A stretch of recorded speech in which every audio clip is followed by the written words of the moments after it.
உங்கள் எக்கு மில்கெலாம் எங்கேருந்து வரும்? யோ அது எங்கள் ஆத்தால் இப்போ மேய்ச்சாத்தான் வரும். இது ஒரு ஈன கூட்டம். உலகத்தில் பில்கேட்ஸு சாஃப்ட்வேர் இண்டஸ்ட்ரியின் பிதாமக 2,76,000 ஏக்கரில் அமெரிக்காவில் விவசாயம் பார்க்குறான். பில்கேட்ஸில் உங்களை மாதிரி ஊடகங்கள் போய் கேட்குது, என்ன பில்கேட்ஸ் எதுக்கு விவசாயம்? அங்கே தாண்டா நிரந்தர பொருளாதாரம் இருக்குது, அங்கே தாண்டா எல்லாருக்கும் வேலை கொடுக்க முடியுங்கிறேன்.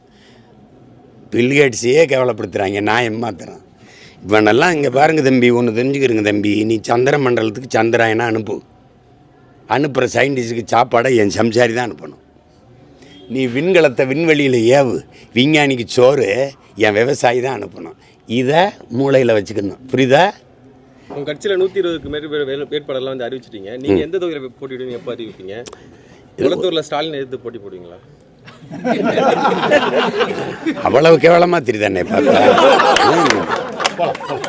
அவர்கிட்ட போய் கிளம்பி சீமானிக்கிற தொகுதியில் நீங்கள் நின்று எடுத்து போட்டி போடுவீங்களா? நீங்கள் தயாராக இருக்கீங்களா? ஒண்டி கொண்டி நீங்கள் தயாராக இருக்கீங்க? திமுக யாரோடும் கூட்டணி கிடையாது. ₹1 வாக்கு காசு கொடுக்க மாட்டேன். அவங்க அப்பா நினைவிடத்துலனாலும் சரி, அண்ணா நினைவிடத்துலாலும் சரி, இல்லை அவங்க போற்றுகிற ராமசாமி ஐயா நினைவிடத்துலாம் சரி, சத்தியம் பண்ணிக்கிறணும்.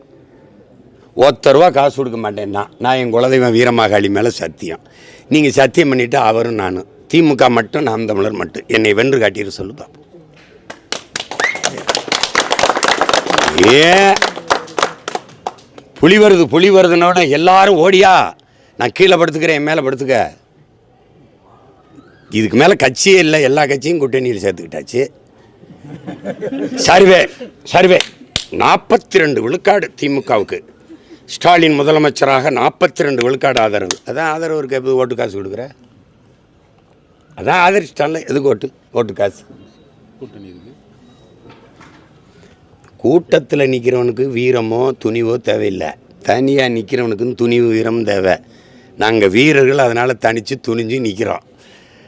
எங்களை மாதிரி நீங்கள் வரியா, எங்கள் கட்சிக்கு யார் வர்றது, அவன் வருவானா இவன் வருவானா? அந்த துணிவு இருக்கா? முதல்ல அவரை எதிர்த்து நீ வேற அனுப்பிக்கணும்.